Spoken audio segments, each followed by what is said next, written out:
Will the Spanish GP spell disaster for teams like McLaren or Ferrari because of this new Flexi Wing directive? So it's been 8 races that the teams knew that these Flexi Wings are going to get clamped down on. Now the thing is that the FIA doesn't really have any testing equipment that can test a wing under conditions of 300 kilometers per hour going forward with a lot of wind pushing down on that. They only have static load tests, but now they have decided like we are going to clamp down more on this, and the way that they're doing it is probably due to footage or data that they can get something visually off one of the cameras. And that was the reason, basically the main reason why they haven't outlawed these flexi wings much earlier, because they couldn't prove that these wings were flexing too much, because under the test that they made in the garage, those wings were within compliance.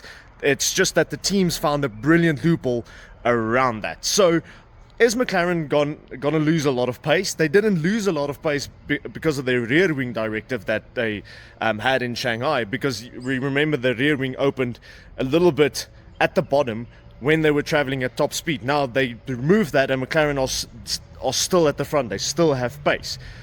But Jonathan Wheatley from Sauber says that they might be the ones that are going to benefit the most because of this, because they haven't invested so much into flexi wings. And that is the reason, one of the other main reasons that these flexi wings are being taken away, is because a lot of people didn't start researching these flexi wings, so they're much further behind. And when these flexi wings aren't being clamped down on, it's going to create a bigger divide between the back markers and the front running teams. And of course, we're living in a cost cap era, so it just adds a lot of complexity, a lot of engineering that costs a lot of money. And the reason why they're doing it at the Spanish Grand Prix, and this is really interesting, is because the Spanish Grand Prix, Catalunya, is one of the testing grounds for Formula One in pre-season testing. And it's especially an aerodynamically heavy track. It's a really interesting weekend. Let's see who fails and let's see who gets a lot of advantage from this, or if anybody gets an advantage.